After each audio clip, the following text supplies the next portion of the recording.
Welcome to the Private School Leader Podcast, where private school leaders learn how to thrive and not just survive as they serve and lead their schools.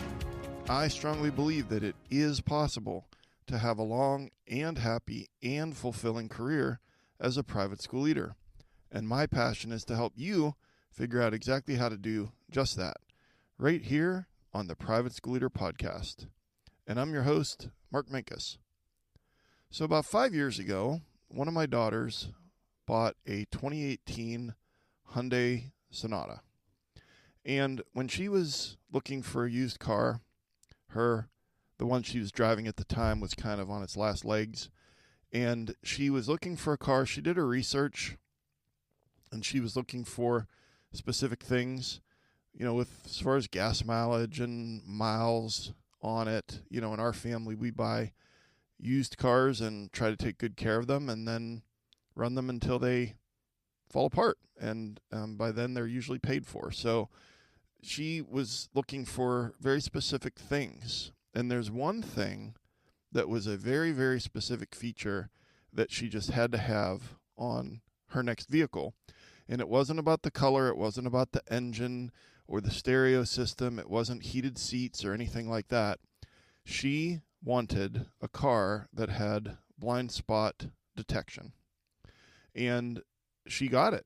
Her 2018 Hyundai Sonata has blind spot detection. And I'd never seen this before. So if I'm riding with her in the car and there's someone in her blind spot, then there's a little beep and there's a little light that lights up. And then if she were to try to pull into that lane where the car is that's in her blind spot, then, it beeps louder. And of course, that a blind spot when you're driving is the part of the road that you can't see when you're looking in your side view mirror and your rear view mirror. It looks like there's nothing there, but sometimes there is a car in that blind spot. And we know that cars in your blind spot are very, very dangerous. But as private school leaders, we also have blind spots. These are things about when we're leading and we think everything's fine or we're just fine in this particular area, but we don't actually see the problem. And these leadership blind spots can have big consequences, like they can impact teacher morale and our relationships. They can lead to financial decisions for the school that maybe we shouldn't have made and impact parent relationships and much more. And so on today's episode of the Private School Leader Podcast, we are going to discuss your 4 biggest blind spots, how to see them and avoid them. And I'm really, really excited to share with you a brand new resource. I just finished it a couple of days ago.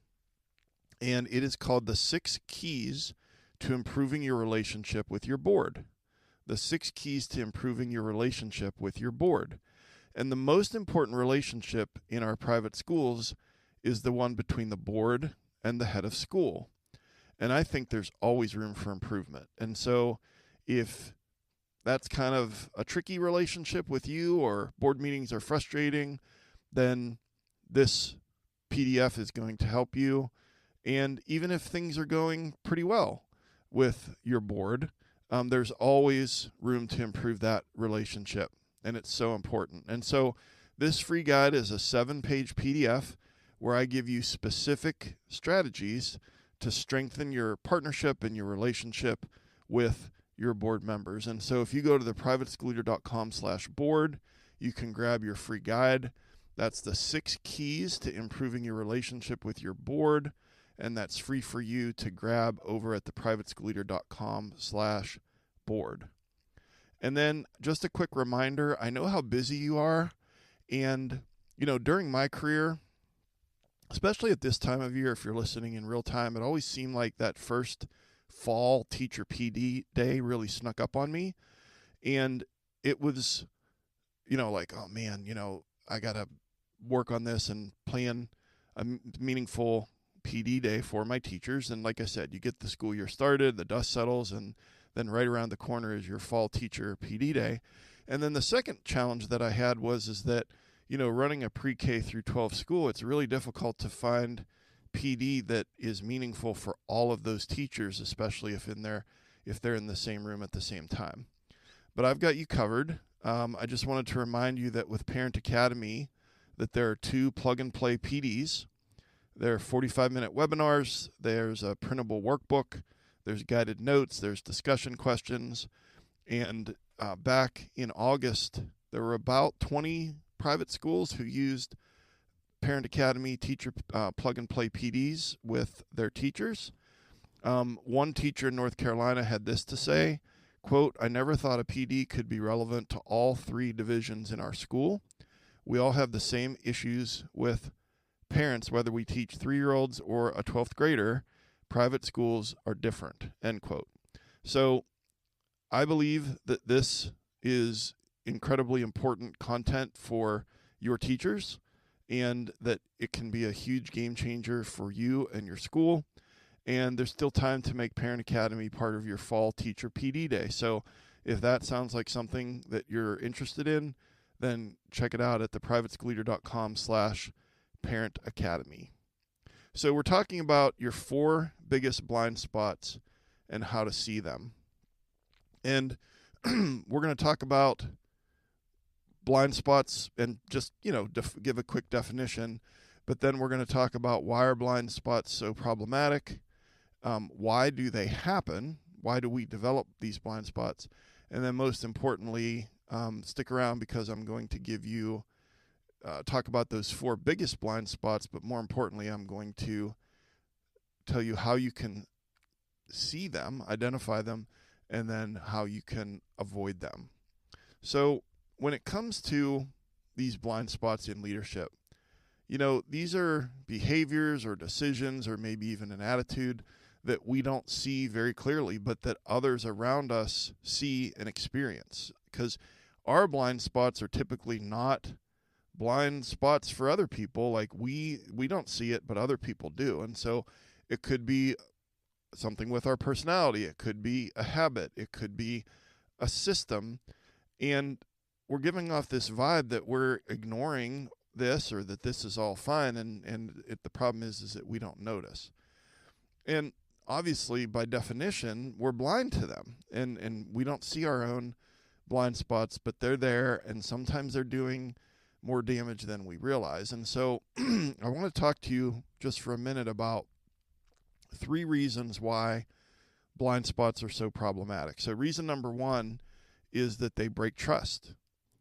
And so even if we don't see them, the parents, the teachers, the students, our staff members, sometimes board members, even if we don't see them, those people feel their effects. And so it can erode confidence in our leadership. It can break down the trust because honestly, they're like, well, why is he acting that way? Or why is she acting that way? And so the first reason why blind spots are so problematic is because they can break trust. And then reason number 2 is because they impact school culture. So let's say your blind spot is about communication. You think you're a really good communicator, but you're not. Or about delegation. You think you're good at delegating, but really you're micromanaging people and you're doing way too much yourself. It can really impact the foundation of your culture and your team. And so let me give you an example. Let's say that it has to do with student discipline. And so I'm thinking of how this is probably around the year 2000, I'd say between 2000 and 2005, that I had a teacher who had a son who was in high school, and this son was always getting into trouble. Talking in class, shoving. He was kind of a big kid, and so he was often, physically borderline, like kind of physically aggressive and talking back to teachers and just, stuff that was a problem. But because this teacher was kind of prickly and had been there for a long time, I didn't really handle the discipline of her son the way that I should have. And in retrospect, I think I had a blind spot about student discipline of teachers' kids. And so that caused an impact on school culture. It caused an impact on my credibility from among the teachers who saw how I handled or didn't handle these situations. And so, again, our blind spots can hinder and impact negatively our school culture. And then reason number 3 that it's problematic is they can cause isolation, leadership isolation. And so let me explain what I mean by leadership isolation. If your team, and whether you're a one-person show as an admin and you have your teachers, or whether you're a bigger school and you're leading a division, or you're leading the school and you have a little bit of a team, if they can't bring things to your attention. So let's say you have a blind spot, but they're just afraid or it's super uncomfortable. Think about it. It's uncomfortable for them, if you supervise them, to bring something to your attention that's not great. Okay, so if it's a blind spot and it's the way that you're acting, something that you're doing or saying, or an attitude that you have, if the people who are seeing it aren't bringing it to our attention, then we can tend to think that everything's fine. But maybe what's going to happen is that blind spot is going to get bigger, and the problem that it's causing is going to get bigger as well. And so just, again, something to think about, that it can cause us to just perpetuate the blind spot if people aren't bringing it up to us. And so then just to take another minute or two and just talk about why blind spots happen, and then we'll get into the 4 blind spots and the strategies to avoid them. So why do blind spots happen? For me, I figured, well, okay, why have my blind spots happened over the course of my career? I think ego had a lot to do with it, and kind of like protecting myself, protecting my reputation, and that's tied closely to ego. So I wanted to protect my self-image, and admitting that I had a weakness or anything that I wasn't doing in a fantastic way that feels gross and awkward and threatening. This was definitely me, okay?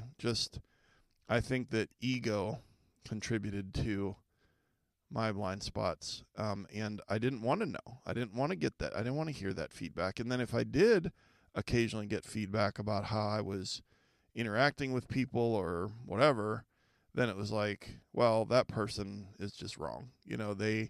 They're the one with the problem. So sometimes we all have an ego, and sometimes it's a problem and sometimes it's not, but it can definitely contribute. And so reason number 2 why blind spots happen is if we're in a leadership bubble or like an echo chamber. So the more you move up in leadership, like when you're a teacher, there's all these other teachers that are, your colleagues. But if you become a division head, or especially when you become a head of school, there are not other people on the same level of the org chart as you. And so the fewer people there are to kind of challenge or discuss, your behavior or the way that things are going, you get into this like bubble, you get into this echo chamber. And here's the thing, if you're head of school and your supervisor is the board chair doesn't work at the school. And so that person doesn't see day in and day out what's going on. And here's the thing, I think that most leaders that are listening to this podcast, that most of the time you're crushing it and you're just awesome. The tricky part is that one thing that we're doing it consistently, and it's an issue that can impact our relationships, it can impact our reputation, and so that's why we're talking about this today. But another reason why they happen is because of this bubble or echo chamber that we're in. I think another reason that it happens. Number 3 is overwhelm or emotional overwhelm. Because I don't know about you, but when I'm overwhelmed and burnt out, I'm not doing any self-reflection. And I used to be terrible at self-reflection, but got better at that. And I think that in my experience with coaching people and working with Thrive Academy students and people in the PSL Pro membership, I think one of the most consistent weaknesses among leaders is the inability to be reflective. And I don't think that that's because you're bad at it or because you don't want to do it. I think you're just too busy to do it. And so that's a big one right here is just when we're emotionally overloaded, even if we are a reflective person, we're going to be less self-reflective, less self-aware when we're super tired and emotionally, our sponge is full. And so there might be that desire to be reflective, but I think we don't do it as much as we need to. And that's because we're so busy. So that's another reason why this happens. And then finally, and this one I think is going to resonate with many of you, is another reason why this happens is past success. And so it's kind of ironic, but what used to work can become a blind spot. I talk to people, to leaders all the time about how, and I'm probably about to describe your school. If we do something and it goes well, we're going to add it, this event, this thing that we do, but we're not going to sunset any program. We're just going to add it to the plate, and there's more things that we do, but we don't ever stop doing a thing.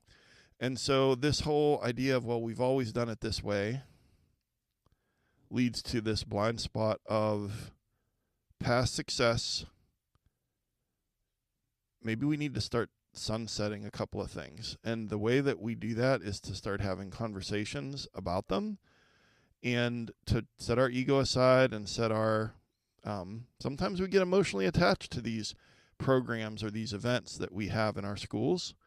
But that can lead to us doing things forever that we don't need to be doing or we shouldn't be doing. So sometimes past success with doing certain things a certain way leads to us doing them that way forever. And that's a blind spot when it comes to what we should be doing. So those are some reasons why it happens. But let's get into what I think are the 4 biggest blind spots that private school leaders deal with, and more importantly, how to see them and how to avoid them. Okay, so blind spot number 1 is avoiding conflict. Avoiding conflict. And this was definitely a blind spot for me. It was a big problem for me for a big chunk of my career. And so, I would pride myself on being nice, being likable, keeping the peace. I would talk about how my job is to go around and just smooth everything out. I'm just going to smooth everything out. But what I would do in quote unquote keeping the peace is that I was letting toxic behavior slide.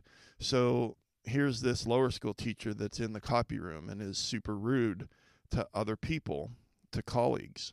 Or, this teacher that's mean to kids, objectively mean to kids. And then I just brush it off and say, oh, well, they're old school or they're a disciplinarian or whatever. You know what I'm talking about.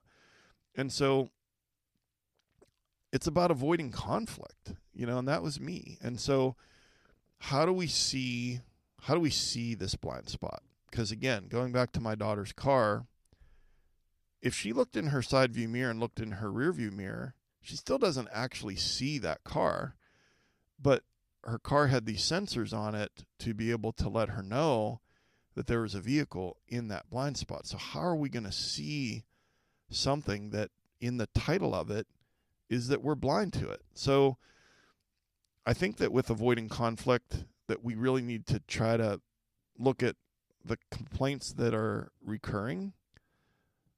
And I'm thinking back to some of these teachers that I was just mentioning about their behavior towards colleagues or being super mean to kids.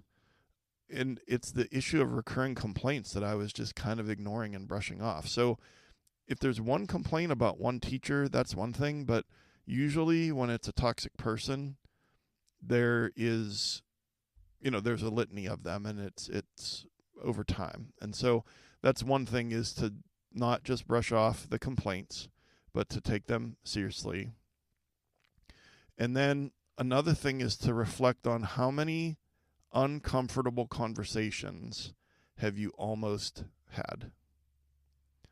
How many uncomfortable conversations have you almost had with that person? Probably one of the biggest regrets of my career is there are at least a dozen teachers that I hung on to for either 1 or 2 years longer than I should have. And it was to the detriment of kids, most importantly. It was to the detriment of trust in me as the leader, and it impacted my reputation and broke down trust. And so I want you to think about how many times do I avoid these uncomfortable conversations. So that's how you can see that you're avoiding conflict. But then how do you avoid it? So what has helped me, and I think it'll help you, hopefully, is that I would stop and visualize. Let's say that I was needing to meet with a person and I was avoiding it. I would stop and I would visualize the likely outcomes if I did not have that courageous conversation. And I would take it, I've talked on this podcast before about using decatastrophizing worksheets, and when we become emotionally dysregulated, our fight or flight response takes us down this path where we think about the worst possible outcome. We catastrophize. But sometimes doing a thought exercise where you do catastrophize is not a bad idea. And so if you think about this person that you need to have a courageous conversation with, but you've been avoiding it because your blind spot is avoiding conflict, if you sit down and you think about, okay, where is this going to go if I don't do anything? Are we going to lose kids? Are we going to lose teachers? I've lost teachers because I didn't handle a teacher correctly. And so when you visualize the likely outcomes, if you don't have the conversation, it makes you more likely to have that conversation. And then you've heard me say it before, but when you don't have the confidence, reach for the courage. There are many times where I had that uncomfortable conversation, and it wasn't it wasn't because I felt confident in doing it. It's because temporarily I reached for the courage long enough to have the meeting, and then kind of had my emotional reaction afterwards, but I still did it. So that's how to see it and how to avoid it when it comes to blind spot number 1, which is avoiding conflict. Blind spot number 2 is listening with the intent to respond instead of listening to understand. Listening with the intent to respond instead of listening to understand. And I think that if we are, okay, let me put it this way. We have a bias towards action. We have a bias towards problem solving. Our brain immediately goes into the problem solving mode because that's how we can get through the day. And with all the hats that we wear and all the competing priorities and all the things that happen in a private school, we have to act quickly, solve problems quickly. And so I get it. It's hard to turn off that part of your brain when you're in a meeting, when a teacher pops in and says, hey, do you have a minute? And you say yes, and then they're explaining this problem that they're having. It's really difficult not to just be immediately thinking of what you're going to say when that person stops talking, and you're going to jump in with a solution. But listening with the intent to respond is not really listening, because the brain cannot effectively do more than one thing at a time. At least my brain can't. And so a couple ways to see it, to see this blind spot, is to reflect on how often do you interrupt, or how often are the first things out of your mouth a solution? How often do you interrupt, and how often are the first things out of your mouth a proposed solution? And then the second thing that helps you see it is to try to become a curious observer of how you are in a meeting. What's your body language like? Active listening body language. What is your behavior when that person shares the thing? Parent, board member, student, teacher.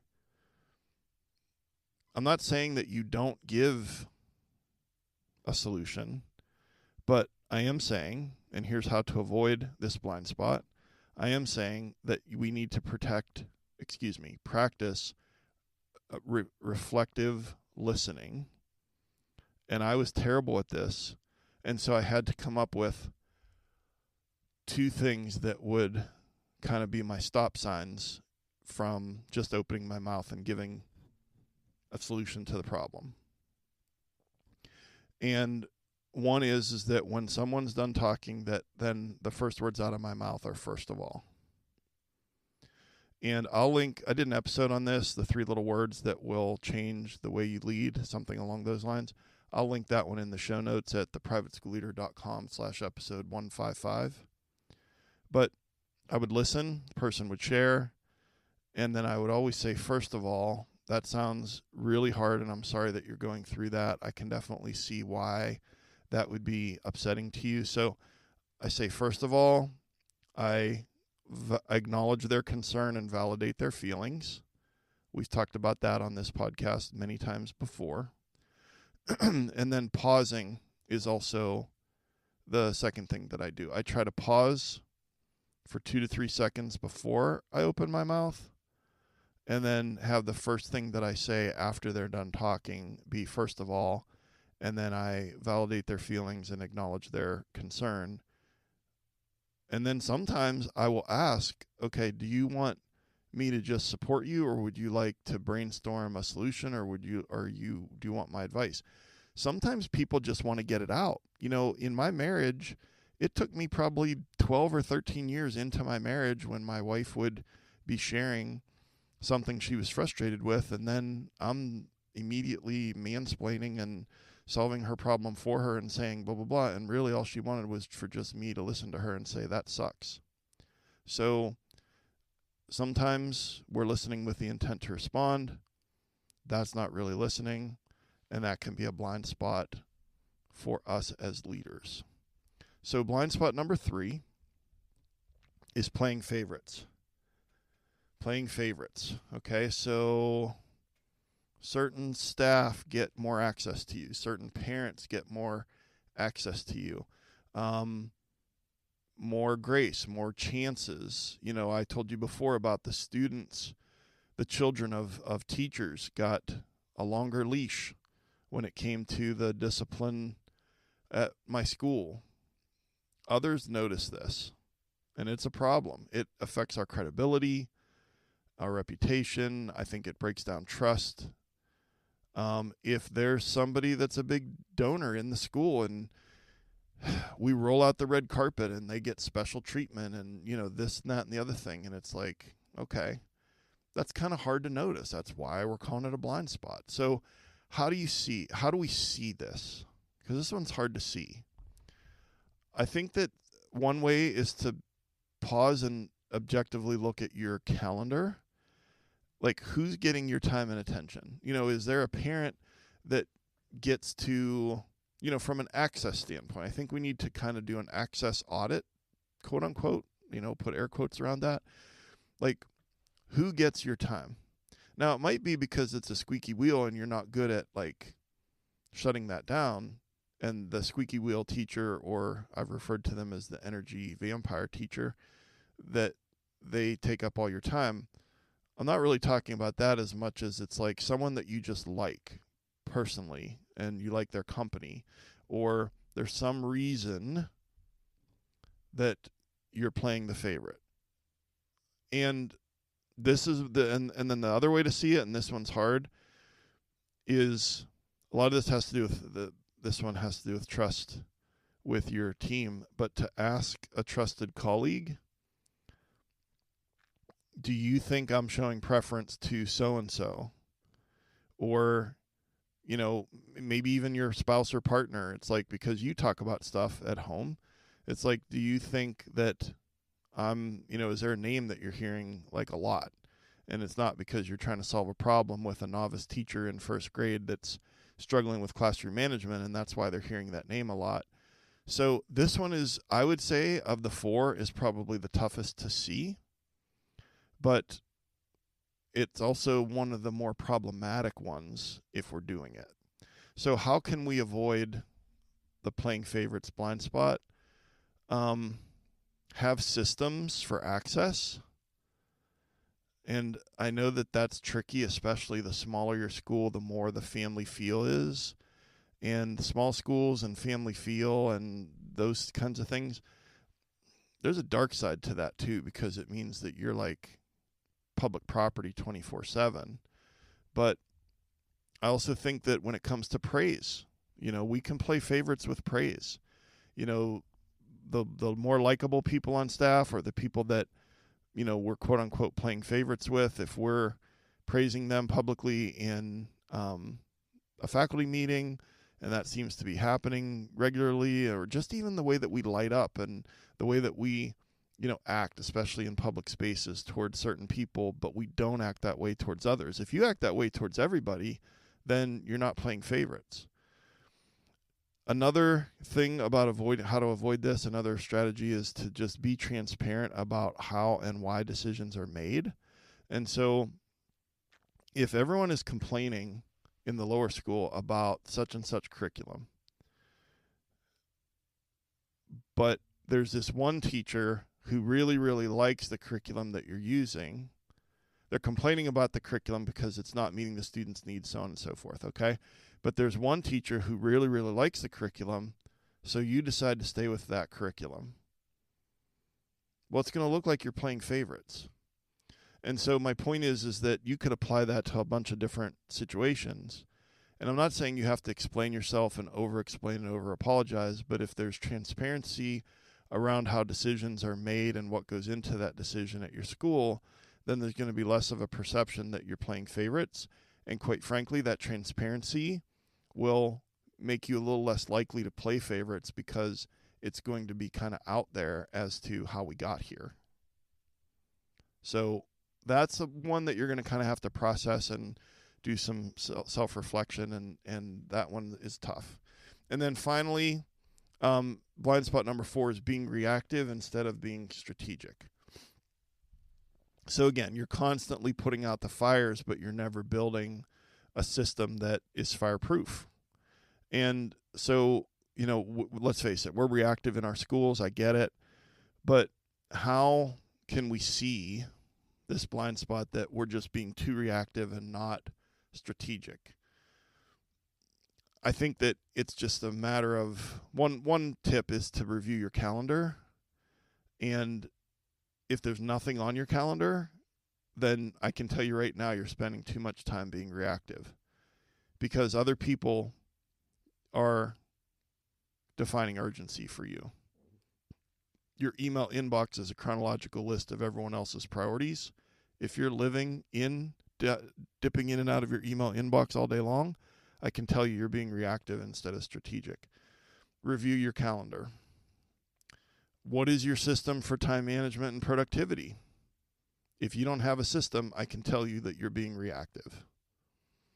And so how to avoid it?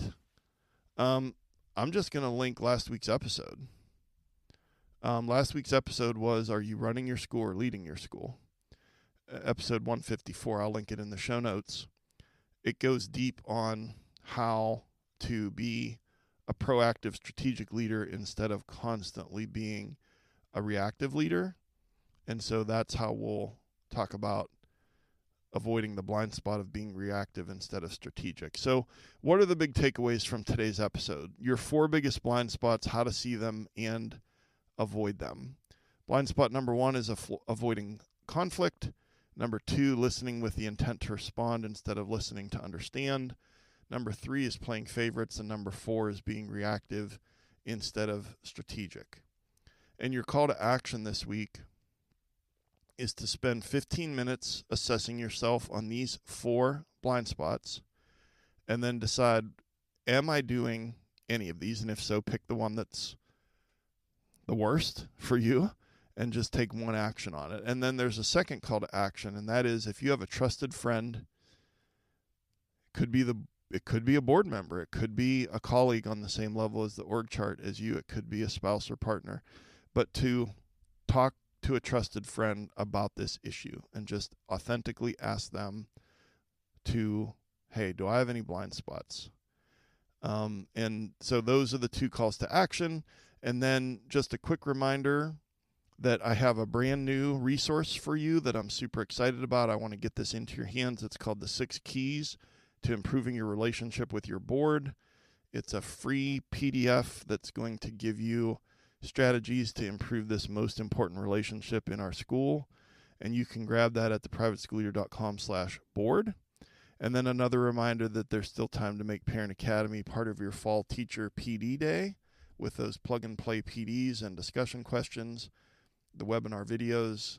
You can check that out at theprivateschoolleader.com/Parent Academy. And if you would please forward the link to this podcast to a leader in your life or a rising leader at your school, I would appreciate it very much. The show notes are at theprivateschoolleader.com/episode 154. And I've been your host, Mark Minkus. I appreciate you. I appreciate all your hard work that you're doing for those lucky kids and teachers at your school. Thank you so much for taking some of your precious time to join me here today. And I'll see you next time right here on the Private School Leader Podcast. And until then, always remember to serve first, lead second, and make a difference.